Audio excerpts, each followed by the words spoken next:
Thank you.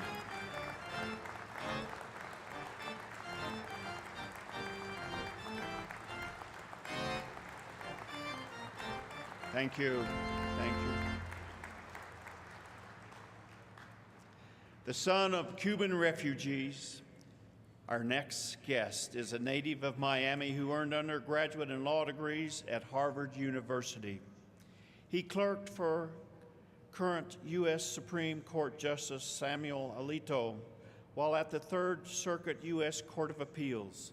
He worked at a law firm and went on to teach law at George Mason's University, Antonio Scalia School of Law.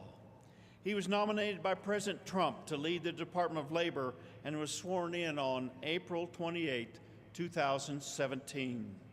Please welcome the Secretary of Labor, Alex Acosta.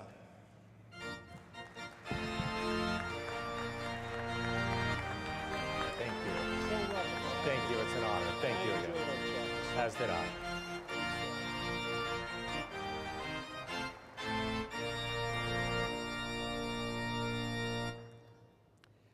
Good afternoon. Thank you for the kind introduction and the warm welcome. And thank you for your service and your ongoing commitment to our nation. Before I begin my remarks, I would like to ask that you join me in a moment of silence for those aboard the USS John McCain, for those injured, still missing, and for those whose remains have now been found.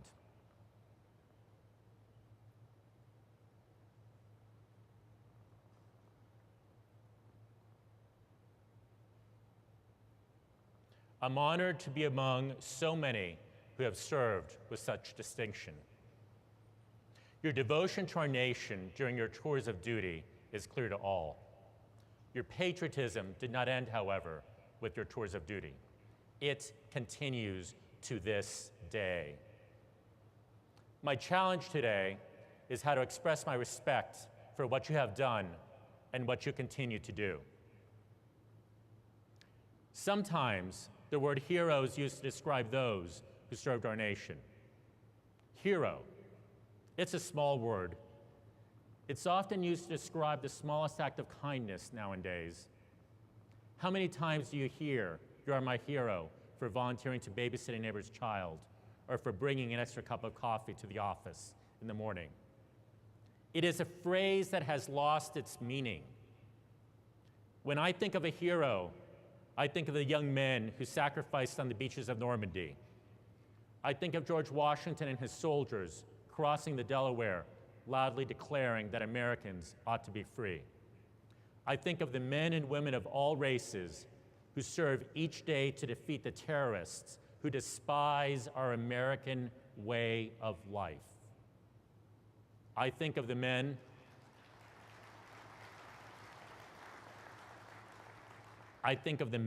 and women who have given so much for our freedom. What distinguishes each of these individuals and what is shared by all of you in this room is something very important. It is service. When someone says, "Thank you for your service," what they mean is, thank you for laying your life on the line in service to your nation. When someone says, "You are my hero," what they mean is, thank you for risking your blood on behalf of my freedom. What you have done and what you continue to do through the American Legion is place your nation, our nation, above your personal well-being. That is what a hero does.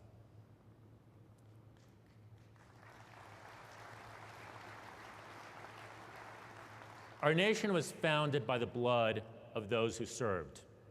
Every generation renews that sacrifice. Our military might is unparalleled in the world, yet the greatness of the American military and of America itself is not in our tanks or our ships. It is in our people and our ideals. Later this week, I have the privilege of visiting the Reagan Library. I was a young child when Ronald Reagan was elected. I remember his vision of America, our nation as a shining city upon a hill. I later learned he was not the first to apply this image, this wonderful image, to this land. Puritan leader John Winthrop, sailing to freedom upon the Arabella, challenged his parishioners to be a light to the world. Winthrop said, "We shall be as a city upon a hill. The eyes of all people are upon us." This land that we now call the United States was then, has been, is, and will be a beacon of freedom. It is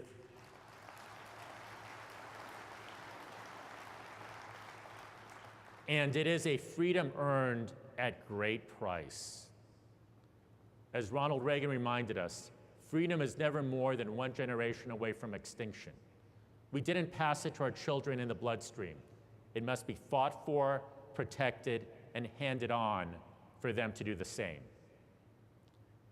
I know this well. My parents were born in Cuba. As children, they witnessed the rise of the Castro regime.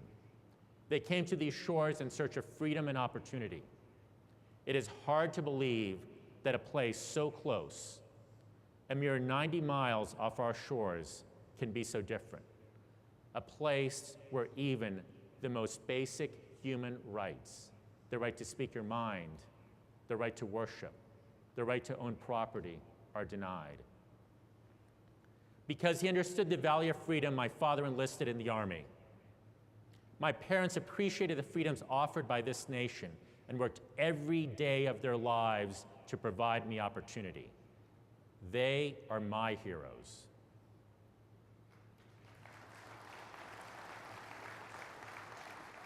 They, like so many in this room, risked life, offered sweat, and in doing so created opportunities for the next generation. I am here because of them.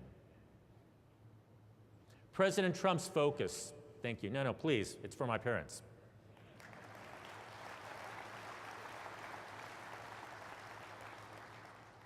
President Trump's focus is on providing opportunities for all Americans. That is why his top 3 priorities with respect to labor are fairly straightforward: jobs, and even more jobs. For the individual seeking a career or a new start, a job can come from an apprenticeship. For a service member returning to civilian life, a job can come from recognition and credit for the skills they learned in the military. And for the military spouse, near to the hearts of all in this room, this issue of giving credit and skills and licensing is particularly important.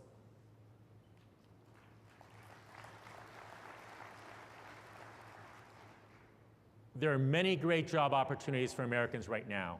Currently, there are more than 6 million open jobs in the United States, a record high since we started keeping this statistic. To unlock these job opportunities, American workers need the opportunity to learn the skills those jobs demand. Let me be clear. The American workforce is and has always been the best in the world. Americans are hardworking. Americans are dedicated. Americans, however, need an education system that focuses on the skills required by the modern workplace. Today, only 60% of Americans who enter college graduate within 6 years. And this statistic is not much different for veterans enrolled in college. This is unacceptable. Millions of American students leave college with no degree, yet take with them tens of thousands of dollars in debt. Veterans use up their GI Bill benefits, yet fail to earn degrees that lead to family-sustaining jobs. Our nation's education system must focus on what we call demand-driven education. Demand-driven education empowers students with the skills demanded by the modern workplace. Demand-driven education leads to family-sustaining jobs, offering students clear reason to complete their education. Apprenticeships are an important form of demand-driven education. Apprenticeships combine a paid work component with an educational component. Apprentices earn while they learn. Apprentices avoid the burden of student debt. And studies show apprentices enjoy better job prospects. The average apprentice starting salary is nearly $60,000, substantially higher than the average college graduate. Let me give you an example. Earlier this summer, I met two veterans who discovered great opportunity through an apprenticeship program. Both veterans were named Chris. After leaving military service, the Chris's were recruited into Mercuria's intensive one-year apprenticeship program. I like telling their story because Mercuria's apprenticeship program is in commodities trading operations. When people hear apprenticeship, they immediately think of the successful apprenticeship programs found in the building trades. The story of the two Chris's reminds us that apprenticeship programs work well across all industries. Mercuria wants individuals with the right experience and the right attitude. They see veterans as an untapped pool of incredible talent. So true. Both Chris's graduated from the apprenticeship program and now work full-time as Mercuria, and they have family-sustaining jobs. President Trump knows the success of apprenticeships from his background in the building trades. That is why President Trump issued an executive order calling on the Labor Department to expand apprenticeship broadly across all industries. The order requires the Labor Department to work closely with the Department of Defense to promote apprenticeship opportunities for members of the armed services and for veterans. I am proud of this partnership with the Department of Defense. It is important. It is the least we can do for those who served.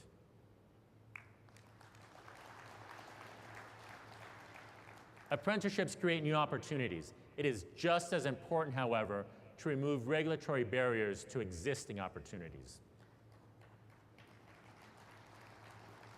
Eliminating excessive occupational licensing is an important way to remove obstacles to opportunity.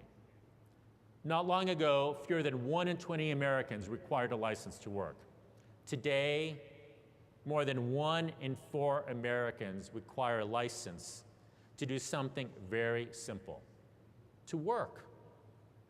1 in 4 need a license to work. Think about that. More than 1,100 careers are licensed in at least one state. Certainly, some licenses satisfy valid health and safety needs, yet most licenses simply limit competition, bar entry, or create a privileged class.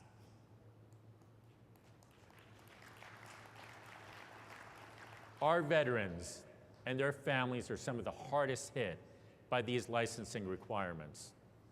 Service members learn important skills in the military. Veterans have a proven ability to lead under pressure and to deliver results. These are valuable skills. Yet, when servicemen and women transition to civilian life, states often fail to recognize the credentials and skills gained while in service to this, our nation. Military spouses also suffer. When a service member enlists in the armed forces, his or his family enlists as well. The service member's spouse understands that they too may need to move from assignment to assignment in support of the service member's obligation to our nation. Yet the requirement of obtaining a new license to work in each state hinders many military spouses' career opportunities. A teacher in one state should not be prohibited from teaching in another simply because they moved in support of their nation.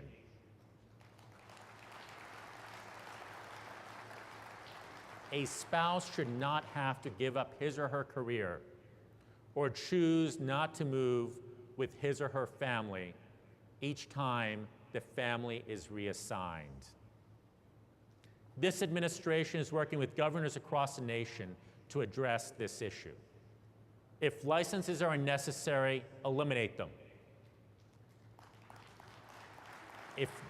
If licenses are needed, streamline them. And if they're honored in one state, honor them in all states. And finally, credit the skills and credentials earned by the men and women in service to their nation.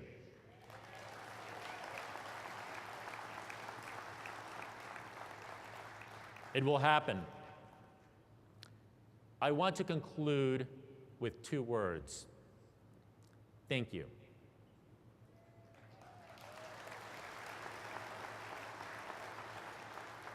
Our world is dangerous. You know that more than most. We ask our servicemen and women to risk their lives to protect us. Our military doesn't fight for land or for treasure. Our military fights for our liberty and for our opportunity.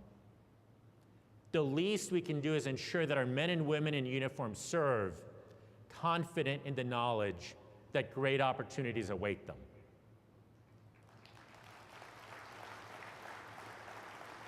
From the bottom of my heart, thank you. Thank you for serving our nation in uniform. Thank you for continuing to serve through the American Legion. Thank you for inviting me to join you. Today, it is an honor to be here in this room full of true heroes. Thank you very much.